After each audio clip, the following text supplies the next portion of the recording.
آج سے 4-5 سال پہلے میں بھی آئی ٹی کی فیلڈ میں تھا، سافٹ ویئر انجینئر، اپنے کام میں لگے ہوئے، کبھی سوچا بھی نہیں تھا، لیکن کچھ ایسا اتفاق ہوا کہ تھوڑا سا اسٹڈی کرنے کا موقع ملا، تھوڑی سی آنکھیں کھلیں، تو ہم تو نارمل لائف میں چل رہے تھے، پھر ہمیں ریئلائز ہوا کہ ہم کدھر چل رہے ہیں.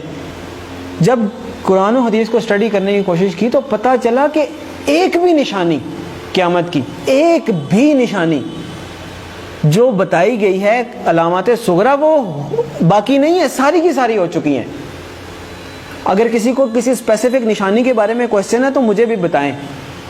اول تو مطلب جو میں نے اسٹڈی کیا ہے مجھے تو تقریباً سب بھی ملی ہیں. تو ایک دن ایک صاحب کہنے لگے آپ تو کہہ رہے ہیں ساری ہو گئی ہیں، پیلے جھنڈے نہیں کہیں سے نکلے.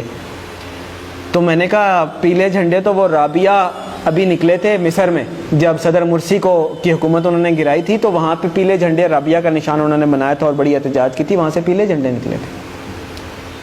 پھر ایک اور صاحب کہنے لگے کہ دخان نہیں آئی جی، دھواں ہوگا جو زمین کو اپنی لپیٹ میں لے لے گا. میں نے بتایا کہ دخان تو اللہ واللہ عالم، ہم عقل کل نہیں ہیں، لیکن دیکھیں ہم نے تو وہ دیکھنا ہے کہ جو ہماری سمجھ میں بات آتی ہے.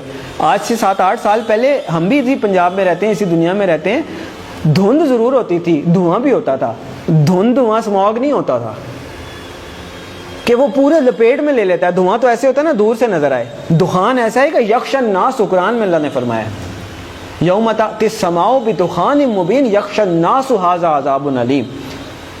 وہ بھی پورا ہو گیا.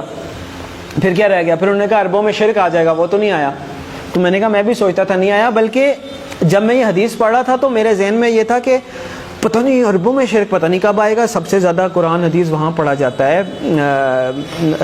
حرمین شریفین وہاں پہ ہیں، عبادات وہاں پہ ہوتی ہیں، مساجد رمضان میں وہاں بھری ہوئی ہوتی ہیں، تو پتہ نہیں کب ہوگا. اتفاق کی بات ہے کہ میرا نہیں خیال کہ ہفتہ گزرا ہوگا یا کچھ، تو وہ خبر آئی کہ وہ انہوں نے یو اے ای میں مندر بنایا ہے اتنا بڑا اور باقاعدہ نعوذ باللہ اس کی پوجا کر کے انہوں نے اس کی افتتاح کیا. عجیب لگا کہ اتنی جلدی کہ جب آپ حدیث پڑھتے ہیں تو آپ کو لگتا ہے کہ عربوں میں شرک لوٹ آئے گا، پتہ نہیں، یہ تو بہت ہی مشکل بات لگتی ہے. اور ہم نے مطلب ایک ہوتا ہے سالوں گزر جائیں پھر بھی بات ہے، وہ ادھر پڑھا ادھر وہ بات ہوگی. تو ایک بھی نشانی مجھے نہیں ملی، اگر کسی صاحب کو ملی ہے تو مجھے بھی بتائیں. اس کا مطلب ہے علامات صغریٰ ساری پوری ہو گئی ہیں. اب علامات کبریٰ کا وقت ہے. پہلی علامات کبریٰ میں سے پہلی کیا ہے؟ امام المہدی کا ظہور پہلی علامات کبریٰ میں سے پہلی بڑی نشانی ہے. دوسری ہے دجال کا ظہور. تیسری ہے حضرت عیسیٰ علیہ السلام کا حضرت عیسیٰ علیہ السلام کا آسمان سے آنا واپس. چوتھی ہے یاجوج ماجوج. 4 یہ نشانیاں ہیں قیامت کی علامات کبریٰ. پھر 2 اور نشانیاں ہیں، سورج کا مغرب سے نکلنا اور دعوت الارض کا نکلنا. کیٹیگرائزیشن یہ حدیث میں نہیں ہے کہ 4 نشانیاں یا 5 ہیں، ویسے بتایا گیا ہے. اس کو پھر علماء نے اپنے حساب سے، جیسے میں نے پہلے آپ کو بتائی دخان ہو گیا یا مختلف رابعہ ہو گئے، پہلی پیلے جھنڈے ہو گئے، یہ وہ ان کو علامات صغریٰ کہا گیا ہے، چھوٹی نشانیاں، اور یہ جو ابھی میں نے 4 آپ کو گنوائی ہیں نا علامات کبریٰ کے طور پہ کیٹیگرائز کیا گیا ہے. لیکن یہ جو باقی 2 ہیں میں ان کو علامات کبریٰ میں کیٹیگرائز نہیں کرتا، میری اپنی ایک کیٹیگرائزیشن ہے. کیوں؟ اس لیے کہ آپ صلی اللہ علیہ وسلم نے فرمایا کہ جب دعوت الارض نکل آئے یا سورج مغرب سے نکل آئے پھر کسی کی توبہ قبول نہیں ہے. جو ہے جیسے ہے ویسے ہے، کوئی نیک ہے بد ہے، کافر ہے مسلمان ہے پھر کسی کی توبہ قبول نہیں ہے. اس کا مطلب یہ ہے کہ یہ جو 2 نشانیاں یہ قیامت قائم ہونے کے واقعات ہیں. وہ تو ایک قسم کی قائم ہو گئی نا قیامت. تو جو نشانی تو وہ ہے کہ آپ الرٹ ہے، نشانی ہے بھائی آنے والی ہے، تیار ہو جائیں. تو جب آ گئی تو پھر تو نہ توبہ ہے نہ کچھ ہے، پھر تو نشانی نہ ہوئی، پھر تو ہو ہی گئی. جب توبہ ہی نہیں قبول، اس کے بعد آپ کوئی چینج ہی نہیں، ایکسیپٹنس. تو اس لیے 4 نشانیاں قیامت قائم ہونے کی ہیں. اس وقت تک پھر بھی چانس ہوگا، ایون دجال کے آنے کے بعد بھی چانس ہوگا اگر کوئی توبہ کرتا ہے، اللہ توفیق دیتا ہے. حضرت عیسیٰ علیہ السلام دنیا میں آتے ہیں، چانس ہے. یاجوج ماجوج آتے ہیں، چانس ہے. لیکن اس کے بعد دعوت الارض نکل آیا یا سورج مغرب سے نکل آیا، پھر ختم. تو علامات صغریٰ ساری پوری ہو گئی، علامات کبریٰ کا وقت. اور علامات کبریٰ میں سب سے پہلے امام المہدی کا ظہور ہے. اور میرے بھائیوں، میرے پاس مطلب وہ اذان دینے والی بات ہے کہ وہ مؤذن اذان دیتا ہے نا، وہ کبھی کئی 1-2 بندے آتے ہیں، کبھی کوئی بھی نہیں آتا. میرے بس میں نہیں ہے کہ میں چیخ کے بولوں کدھر سو رہے ہو، کدھر جا رہے ہو، اور نکل آؤ روٹی کپڑا مکان سے. اور میری جاب، میری گاڑی، میرا بچہ، میرا پلاٹ نہیں. اور پتہ نہیں قیامت میں نے آپ لوگوں کو حدیث سنائی ہے، آنکھیں کھولیں. اور پتہ نہیں قیامت میں کتنے سال رہ گئے، شاید ہم پتہ نہیں اگلی جنریشن آئے بھی کہ نہ آئے.